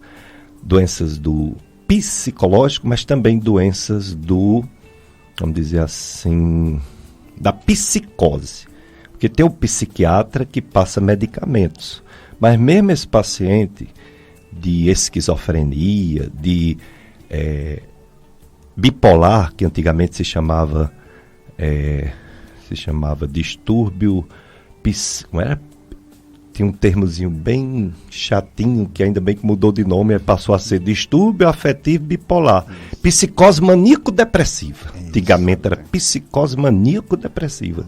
Hoje é distúrbio afetivo bipolar. Juntamente com outras psicoses, esquizofrenia, o psicólogo pode ajudar bastante na condução dessas pessoas. Alguns é mais difícil absorver a terapia. Alguns são bem complicados absorver a terapia, mas outros ajuda bastante. Aí minha pergunta para você é sobre a Bíblia. Jesus tirava demônios das pessoas. Tirava demônios. Mas às vezes os discípulos diziam: Jesus, eu não consegui, tu disse que a gente podia fazer tudo o que tu faz, e a gente não consegue tirar o demônio daquele ali. Aí Jesus dizia: porque aquele ali é diferente. E pelas palavras que Jesus falava e os sintomas que aquele ali tinha, a gente nos dias de hoje acha que é um epiléptico, acha que é um esquizofrênico, acha que é alguém com psicose. E aí Jesus não ia explicar que era uma doença chamada esquizofrenia, que nem existia esse termo na época, né? Ele simplesmente fazia o papel dele de acalmar a pessoa, né, com sua oração e com seu poder de milagres, mas que era uma doença mental. Mas minha pergunta vai mais além. Eram todos doenças mentais ou existia mesmo essa possessão, esse demônio nas pessoas? Ainda existe? Era só no tempo de Jesus? Ainda existe nos dias de hoje? Ou realmente quase tudo é doença mental? Ótima pergunta. Então vamos lá. A primeira grande questão é que a palavra daimonis em grego significa espírito mau. e se insere na forma como as pessoas antigamente explicavam a saúde e a doença. As culturas antigas tinham suas formas de explicar. Isso, a crença de que um espírito pode entrar numa pessoa e lhe causar alguma doença física ou mental, vem da onde? Vem do Egito Antigo. Existia um fenômeno de tratamento no Egito Antigo chamado de trepanação. Era o que? Eles furavam o crânio do sujeito, em certa medida, era furinho, e acreditava que dessa forma a pessoa ia se libertar daquela doença, quando outros morriam na hora. Mas enfim, então havia várias formas de explicar a saúde e a doença. E aí o povo hebreu, e aí na época, já que eram judeus, que é outra etapa da história, eles foram exilados na Babilônia, e lá tiveram contatos com os babilônios. A partir do ano 539, os babilônios foram invadidos por um povo chamado Persa. E esse povo persa acreditava que muitas doenças vinham de daimones. Os judeus absorveram isso, começaram a acreditar também que era possível um adoecimento sob tais condições. Vários trechos da literatura bíblica no Primeiro Testamento falam de daimones. Um pequeno exemplo, Tobias e Sara. Sara, a mulher com quem Tobias casou, nenhum marido se sustentava com ela. Todos morriam. E por quê? Porque ela tinha um demônio chamado Asmodeu, e esse demônio era responsável pela morte dos seus maridos, dos seus noivos e tal.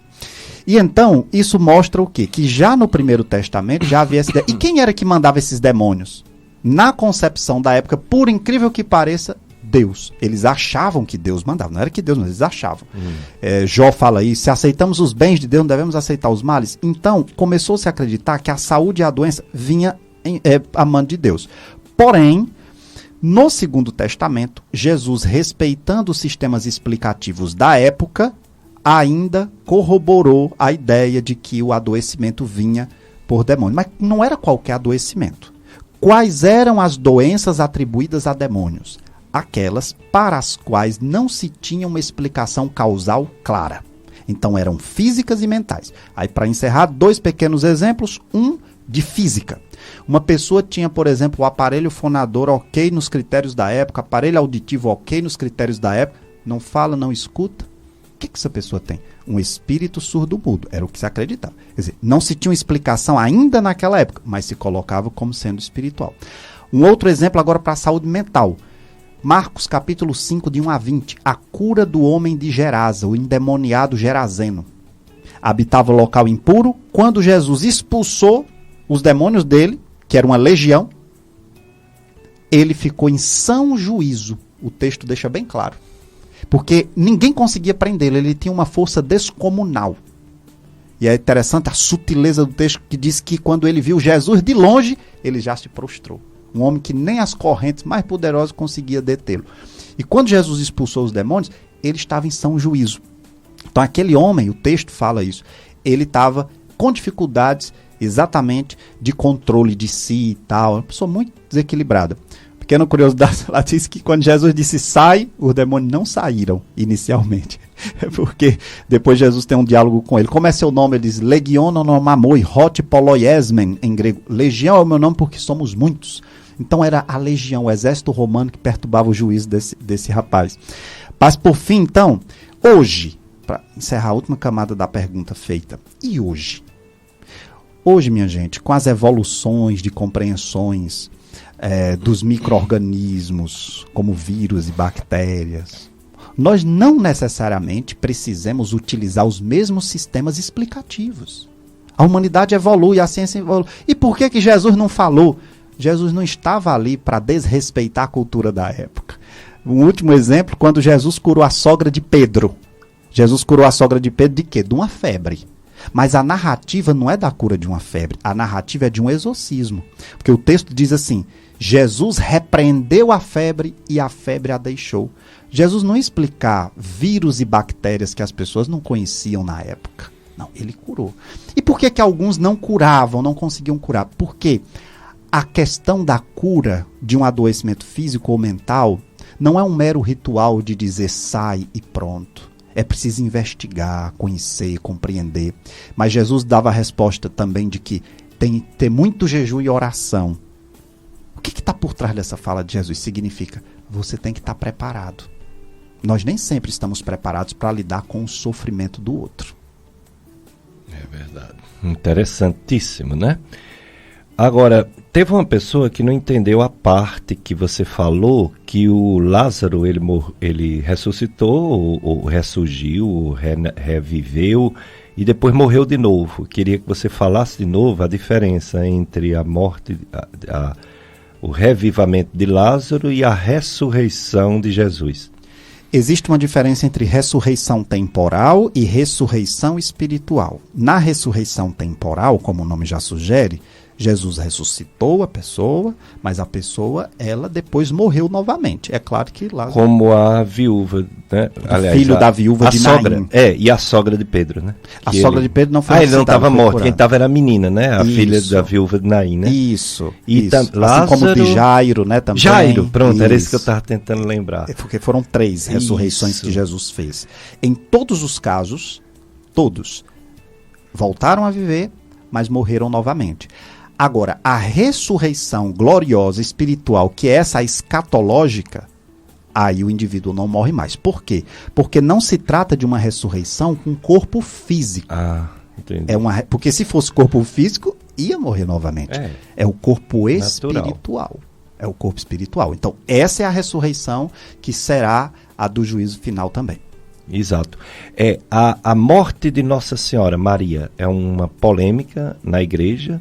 Você usar os olhos da razão, ela, como todo mundo, como o próprio Jesus morreu, ela naturalmente morreu também e foi assunta para o céu, né, pelo amor de Deus. Mas pelos olhos, vamos dizer, da fé mais enraizada do catolicismo, ela não morreu. O que você tem a dizer nos seus estudos de Bíblia sobre morte de Nossa Senhora Maria? A igreja ela é bem clara. Na verdade, a igreja deixa bem claro que Maria morreu de fato. Só que nós utilizamos um outro termo para falar que uma pessoa boa, justa... Não morre. Não morre. A morte é uma passagem muito simples. Pessoas justas que não foi uma morte. Mas é porque, né? A Assunção de Maria dá a impressão de que ela, antes da morte, já foi levada. Não foi bem assim? Como é que você explica assim? Porque tem de Maria a virgindade, tem de Maria a ser mãe de Deus, né? Os dogmas, né? Isso, são 4, né? A Imaculada Conceição e a Assunção. Aí a Assunção foi depois da morte ou antes? Depois da morte. Sim. Então o que a igreja ensina Maria morreu de fato, uma mulher justa, uma morte que foi uma dormição, esse é o termo que a gente usa tecnicamente, e o seu corpo foi assunto para o céu, levado. Que é diferente de Jesus, que é a ascensão, que ele vai com o poder dele. Ele para não foi levado, ele foi com o poder dele, a ascensão. Muito bom mesmo. Professor Jair Rodrigues, fica à vontade de falar mais um pouco desse tempo pascal, desse tempo que psicologicamente a gente aproveita para dar uma retomada na vida, que é essa palavra que você falou, conversão, que é mudança de mentalidade, né? Queria que você falasse mais um pouco sobre uma pessoa que sofre, uma pessoa que está triste. Tudo bem que tem a doença depressão, que é uma tristeza até sem motivo, mas eu digo uma pessoa que está triste, também pode ser até o depressivo também, e que quer melhorar e não encontra meios para melhorar. O que você tem a dizer como psicólogo para uma pessoa que está sofrendo por diversos motivos, mas não importa, ela quer ficar melhor e não consegue? A experiência da Páscoa e ressurreição de Jesus tem vários princípios para a gente aprender que nos ajuda a viver melhor, combatendo psicopatologias, combatendo sofrimentos e tal.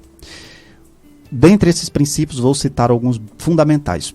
Primeiro, a Páscoa e a celebração dela é uma experiência familiar e coletiva. Sempre nos remete à necessidade de estarmos juntos, que já é algo que a morte já suscita. Quando morre alguém, você vê lá que há toda aquela tendência da gente ter mais próximo amigos verdadeiros, familiares. A morte ela já suscita o amparo de pessoas que estejam conosco. A ressurreição de Jesus foi uma experiência vivenciada coletivamente. Não é citada na Bíblia como uma experiência individualizada. E quem quis de forma individualizada foi criticado, que foi o caso de Tomé. Eu só acredito quando eu ver. Jesus apareceu à comunidade. As mulheres foram as primeiras testemunhas da ressurreição. Então, qual é a questão clara e direta? Precisamos viver a nossa Páscoa com gente. E gente que nós temos oportunidade de vivenciar ali essa afetividade que faz tão bem para a nossa saúde mental. Toda pessoa que está se isolando muito, ficando, com o termo técnico que a gente usa, embotada, de botão, então, está ali se isolando, essa pessoa não está bem. A Páscoa é festa da coletividade, então ela precisa ser celebrada assim, inclusive não só a coletividade familiar, mas a comunidade religiosa também. Por isso a importância do ir à igreja, do ir à comunidade religiosa, porque o próprio Jesus pregou isso. Quando ensinou o Pai Nosso, já foi numa linguagem coletiva, Pai Nosso e não Pai Meu. Então não posso me achar o tal e dizer eu não tenho que aprender com outras pessoas, eu não tenho que estar no meio de gente. Então, viver com as pessoas. Hoje é um dia também, como outros, da gente valorizar os nossos laços afetivos. O segundo ponto é a esperança, porque Jesus anunciou o tempo todo que precisaria morrer, mas que ao terceiro dia ressuscitaria. Pequeno detalhe, viu? Não é depois de 3 dias não, como erraram os fariseus que foram lá, os judeus que foram falar da proteção do corpo de Jesus em Mateus 27. Ele disse que ia ressuscitar depois de 3 dias. Aí seria a segunda-feira. É no terceiro dia. O primeiro foi a sexta, o segundo sábado, o terceiro domingo. A esperança. Se eu estou sofrendo, se eu estou passando por uma situação de dor, de sofrimento, mas ali, sentido e possibilidade de libertação, às vezes mesmo com a morte, mas que eu acredito que não se encerra aqui, eu já tenho possibilidade de ficar melhor. Terceira questão, nosso sofrimento tem analgesia quando nós sabemos que alguém nos entende. E de sofrimento Jesus entende. E é interessante que ele não disse que o seguidor dele deixaria de sofrer, como alguns falsos pregadores ficam dizendo por aí. Faça isso, faça aquilo, técnicas para felicidade, para você não sofrer mais de jeito nenhum. Pare de sofrer. É algumas propagandas de igrejas por aí. Pare de sofrer. E a morte de Jesus na cruz e a ressurreição nos ensinou uma coisa tão básica, que é como dizia Milor Fernandes, é ruim quando temos que enxergar o que é óbvio e percebemos que não enxergamos o que é óbvio. Está na frente do nariz. Uma das coisas que as narrativas da paixão, morte e ressurreição nos ensinam é: só existe ressurreição, só existe Páscoa se passou pela morte. Se passou até pela experiência da mortificação. Porque Jesus tinha poder, inclusive, para acabar com tudo aquilo. Mas ele disse: Pai, afaste de mim esse cálice, mas que seja feita a tua vontade. Não era vontade de Deus que Jesus sofresse, mas era vontade de Deus que Jesus levasse até as últimas consequências por convicção o que ele disse e pregou. Você tem noção que o que Jesus passou foi resultado do tanto quanto ele estava convicto de tudo que ele disse? Nós, com aquilo que dizemos estar convictos, somos capazes de levar até as últimas consequências? Jesus levou isso até as últimas consequências. Ele em nenhum momento voltou atrás, que ele podia ter voltado. Pilatos deu chance para ele fazer isso. Eu tenho o poder de te tirar disso. E aí, o que você vai fazer? Ele foi e enfrentou. Então ele estava convicto. Uma quarta questão que eu quero destacar, Péricles, é como nós lidamos com as nossas experiências emocionais. Jesus, Todo-Poderoso, ali expressou o que ele sentia. Ele falou. Ele não ficou guardando sofrimento. O que não vira palavra vira sintoma. Jesus na cruz deixava claro: tenho sede. Jesus sentiu medo, suou sangue, é uma forma da Bíblia dizer. Ele teve medo profundo. E falou, e colocou para fora, e rezou. Não é? Jesus ali o tempo todo estava manifestando as suas limitações. Ele não se enganou. Como tem muita gente que quer pousar como forte, que não aceita suas limitações e termina adoecendo. Então a conclusão que eu diria no último pensamento seria: nós aprendemos com a Páscoa a necessidade de revisar a nossa vida, de pensar o que estamos fazendo, que direção estamos tomando, e quem sabe se disso não se tem uma conversão, que se por um lado é mudança de mentalidade, mas por outro lado implica também numa mudança de rota. Se eu disser que a conversão, o carro foi convertido à direita, fez uma conversão à direita, ele mudou a rota. E a gente precisa entender que muitas doenças físicas e mentais, transtornos como nós chamamos, no âmbito mental, são extremamente relacionadas ao estilo de vida. E o seu estilo de vida, ele é pautado pelo quê? Pelos referenciais que você adotou para a sua vida.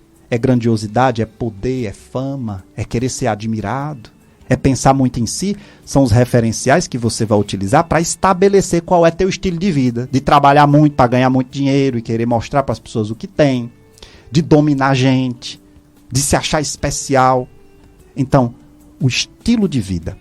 E aí é por isso que a gente pensa que só se leva da vida a vida que se leva. O que é que nós estamos deixando aqui para as outras pessoas? E eu concluo, Péricles, dizendo que até um filósofo ateu palestrante dizia isso. Daquilo que se pode experienciar dos grandes pensadores sobre a vida que vale a pena ser vivida. Cada um tem suas propostas na filosofia. E ele trabalha nesse livro dele intitulado A Vida que Vale a Pena Ser Vivida. Ele, ateu, fala de Jesus. Ele diz, qual é a tese, a proposição de Jesus para o filé mignon da vida? Aí ele diz lá, é o amor. Se você é seguidor de Jesus e você quer saber qual é a vida boa, qual é a vida feliz, ele diz, é amar o próximo. E o amor tem uma força tão grande que se sobrepõe até a própria vida. É muito forte isso. É verdade. Professor Jair Rodrigues, muito obrigado por você ter vindo mais uma vez aqui no nosso programa Dicas de Saúde. Gostaria que você dissesse aos ouvintes da FM Padre Cícero onde você atua, qual a clínica, qual o consultório, porque um psicólogo precioso, um psicólogo que não perde as chances, né, de ajudar quem sofre e usando diversas armas da psicologia, usando também da questão de ser um cristão, né? Porque isso também ajuda em alguns que também são cristãos, principalmente. Onde você atende? Eu atendo através do Instituto Humanitas do Cariri, que é a minha empresa, no edifício Unic. São aquelas 3 torres que ficam por trás do Cariri Shopping, aqui em Juazeiro, quem conhece, né? Eu atendo ali no 7º andar, na sala 706. Você só outros psicólogos? Pronto, através do Instituto Humanitas do Cariri, nós oferecemos um plano psicológico. Eu, infelizmente, não atendo por ele, pelo consultório ser sempre muito cheio, mas a minha equipe de psicólogos atende. É um plano voltado só para a área da psicologia. Nós temos uma rede de psicólogos credenciados. Adultos, crianças, casais, famílias, idosos. Fazemos atendimento home care, que é o atendimento domiciliar, que é muito importante. Terapia online, testes psicológicos. Atendemos também pessoas em condições atípicas, crianças atípicas também, transtorno do espectro autista, não é? Transtornos de desafio, o TOD, o TDAH, né, o positivo desafiador, enfim. Então temos uma série de serviços através do Humanitas do Cariri. As pessoas que desejam conhecer, posso passar o contato? Claro. Pronto. Primeiro pelo Instagram. No Instagram é o Jair Rodrigues Melo, é o meu nome, você digita lá na barra de pesquisa Jair Rodrigues Melo, você vai acessar. E o do Humanitas é Humanitas do Cariri. Humanitas do Cariri. E lá você vai ter acesso também aos outros projetos, inclusive as viagens para Israel, que nós realizamos todo ano. Inclusive visitamos lá o local onde Jesus ressuscitou e tudo. Tem lá no meu Instagram, as pessoas podem acompanhar, não é? E as palestras, conteúdos, etc. Então, contato, no caso o nosso contato é Jair Rodrigues Melo, o Instagram, e Humanitas do Cariri. E o WhatsApp é o DDD 88 98807 3760. DDD 88 98807-3760. Obrigado, professor Jair Rodrigues. Obrigado, Josianberg, também. E obrigado você, ouvinte. Feliz Páscoa mais uma vez para todos vocês. Vocês vão ficar agora com a celebração eucarística do domingo de Páscoa, daqui da paróquia Sagrado Coração de Jesus, transmitida pela Rádio Padre Cícero. Feliz tempo pascal. E próximo domingo, se Deus permitir, estaremos aqui para mais um programa Dicas de Saúde. Um abraço feliz pela Páscoa, pela ressurreição de Jesus. Um abraço para todos.